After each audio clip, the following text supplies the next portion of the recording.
Hello, welcome to OT विज्ञान। Chapter 4, highly demandable chapter, literary heritage of India.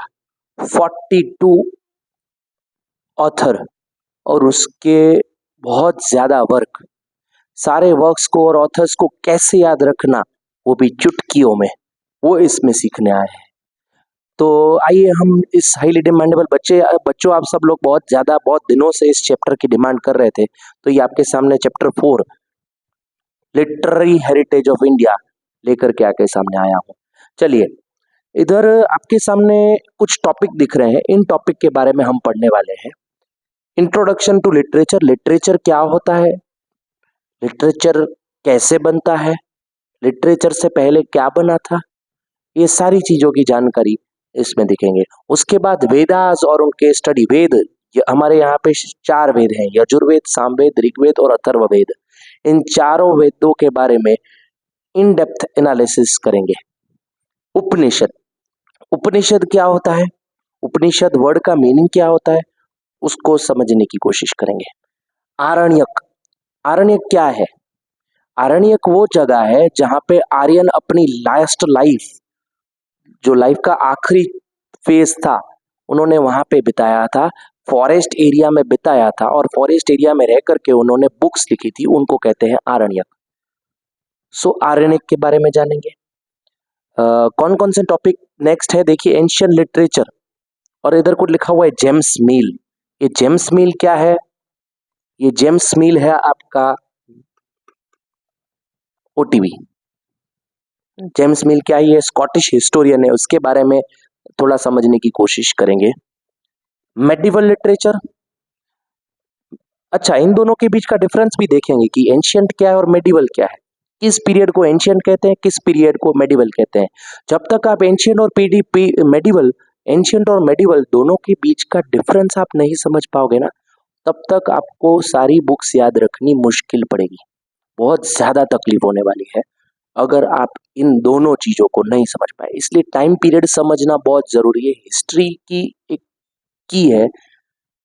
History समझना है तो सबसे पहले टाइम पीरियड को समझना होगा।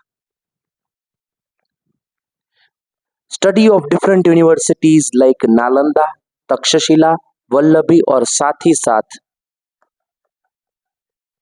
वाराणसी यूनिवर्सिटी, इन सारी यूनिवर्सिटीज के बारे में हम पढ़ने वाले हैं इस चैप्टर में। ये चैप्टर जो है वो 4 मार्क बोर्ड की एग्जाम में आते हैं। कैसे पूछा जाता है, 1+3 का स्ट्रक्चर है, 3 मार्क की, इन जनरली 3 मार्क का क्वेश्चन होता है और ज्यादातर उसमें एक यूनिवर्सिटी होती है, और 1 मार्क की कोई भी ऑथर या उसकी बुक या उसका डिफरेंट 1 मार्क का एमसीक्यू या कुछ भी पूछ सकते हैं। एक सीधी बात बताऊं, इसमें जो 4 मार्क है ना, उसमें से 4 में से ये 3 मार्क सिक्योर करने बहुत इजी है, ये 1 मार्क सिक्योर करने के लिए आपको बहुत मेहनत करनी पड़ेगी। ये 1 मार्क के जो ज्यादातर आपके जो क्लासेस में आप पढ़ते होंगे वो कैसे पढ़ते होंगे पता है, क्लासेस में आप ऐसे पढ़ते होंगे कि ये इधर ऐसे आपको जो टीचर्स होंगे वो पढ़ाएंगे कि इधर ऑथर है, इधर उसकी बुक है, दैट्स इट, इधर याद कर लो, रटा कर लो, सब खत्म। हम इस तरीके से नहीं जाने वाले हैं, हम ऑथर है, उस ऑथर के बारे में थोड़ी सी संक्षिप्त जानकारी प्राप्त करेंगे, उसके बाद उसने जो बुक लिखी है उस बुक के अंदर क्या है उसके बारे में जानेंगे। अच्छा, कोई ऐसा होगा कि कोई ऐसी बुक होगी जो आपको याद नहीं रहती है, तो उसको ट्रिक से याद रखने की कोशिश करेंगे कि कैसे ट्रिक से सारी याद रह जाए। ऐसी ट्रिक्स, आपको छोटी छोटी ट्रिक्स शेयर करूंगा, तो वो ट्रिक से आपकी सारी बुक्स और ऑथर इजीली याद रह जाएंगे, इसमें कोई मुश्किल बात नहीं है। आगे बढ़ते हैं। देखिए, हाउ लिटरेचर ओरिजिनेटेड, ये सबसे बड़ा क्वेश्चन है कि लिटरेचर आया कैसे। सबसे पहले लिटरेचर के बारे में आपको बता देता हूं। देखिए, जब इंसान, आज से ऐसा समझो कि बहुत हजारों साल पहले जब इंसान अकेला जंगल में रहता था, तो वो जंगल में जब भी रहता था तब वो अकेला रहता होगा, 100% अकेला ही रहता होगा। उसका जो इंसान, कभी भी ऐसा नहीं होगा कि इंसान एक दूसरे के साथ कांटेक्ट में आते होंगे तो कुछ कुछ बातें करते होंगे, अच्छा, शायद ऐसा भी हो सकता होगा कि उनको ये नहीं पता होगा कि वो शायद बोल सकते हैं, उनके मुंह में से आवाज निकलती है, ऐसा उनको आइडिया नहीं होगा। तो कुछ भी सिंबल यूज करते होंगे, किसी को बुलाना होगा तो ऐसे कहेंगे, या किसी को कहना होगा कि इधर से जाओ, ऐसा करके कोई सिंबल यूज करते होंगे, समझ रहे?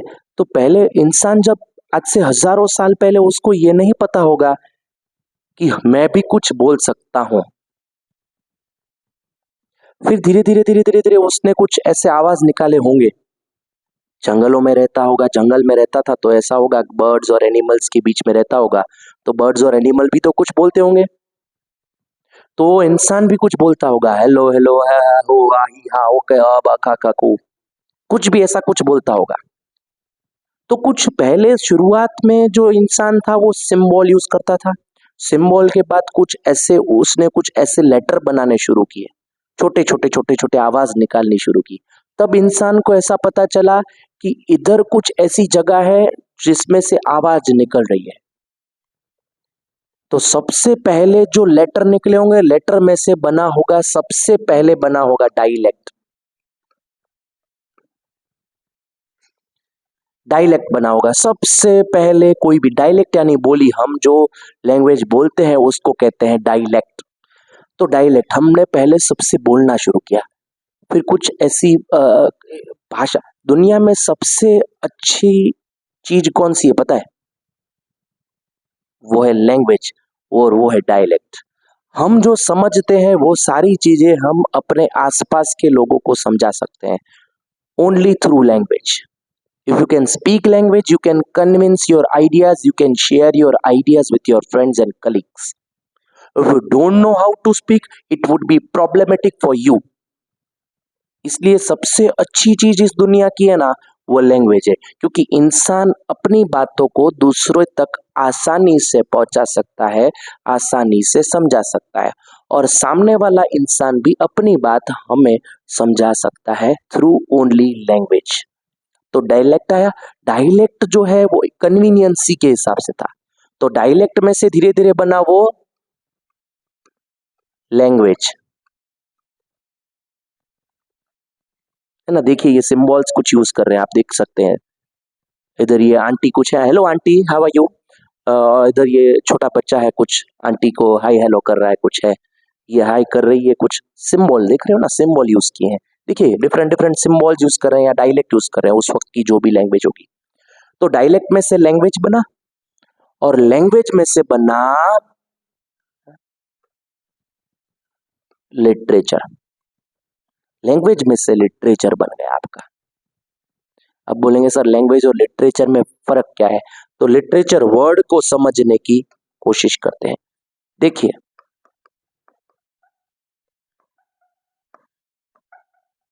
ये लिटरेचर है, इसमें से बीच के 3 वर्ड्स को पकड़ो, RAT रेट, उसको थोड़ा आगे पीछे करते हैं, RAT को कर देते हैं ART, आर्ट, कला। लिटरेचर में से निकला आर्ट, और art of using different words is literature. अगर अच्छा लगा तो लाइक शेयर एंड सब्सक्राइब। तो लिटरेचर में से बना आर्ट मतलब लैंग्वेज को अलग अलग तरीके से बोलने की, अच्छे अच्छे शब्द ढूंढ के पकड़ के बोलने की ट्रिक को कहते हैं लिटरेचर।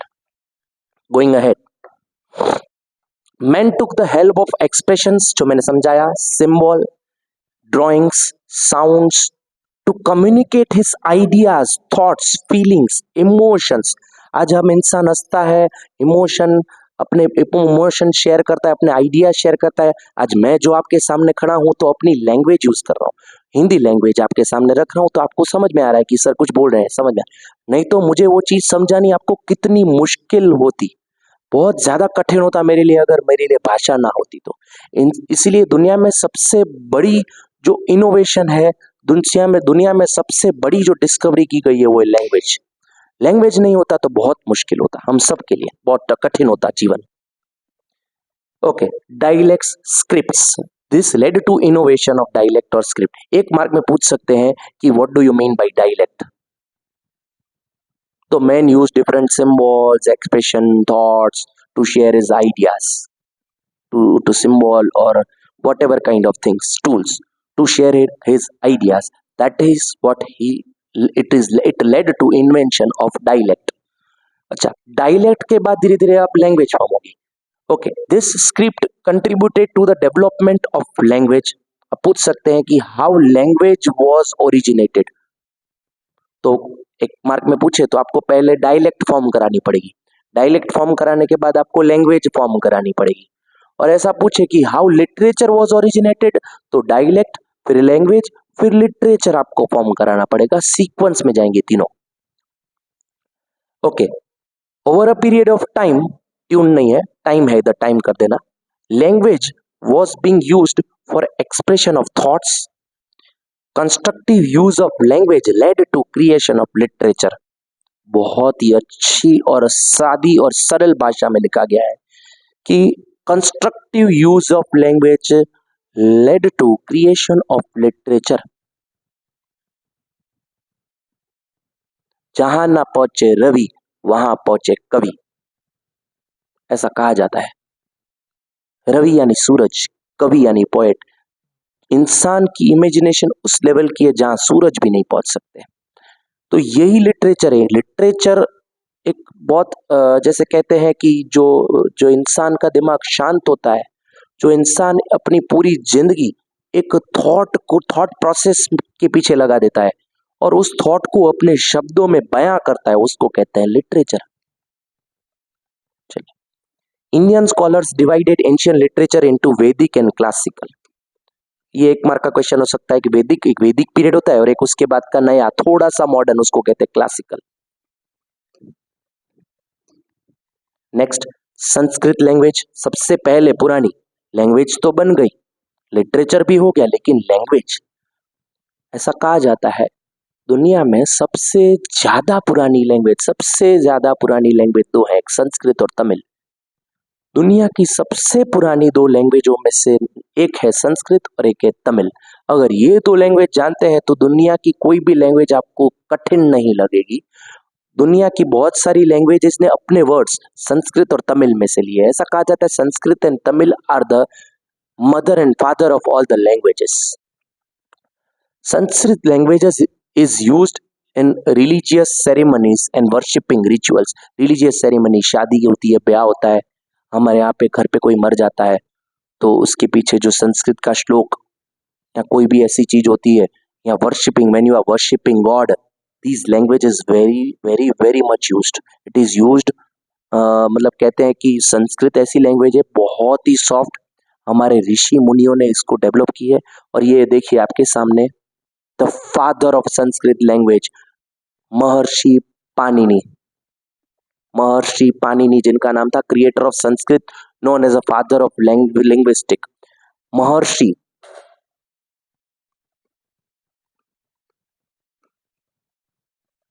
महर्षि, महर्षि सरनेम नहीं है, पाणिनि नाम और महर्षि सरनेम नहीं। महर्षि मतलब महान ऋषि, ये महान ऋषि हुआ करते थे। महर्षि Panini was a great Sanskrit grammarian. The most important book of this time is Maharishi Panini's Ashtadhyayi.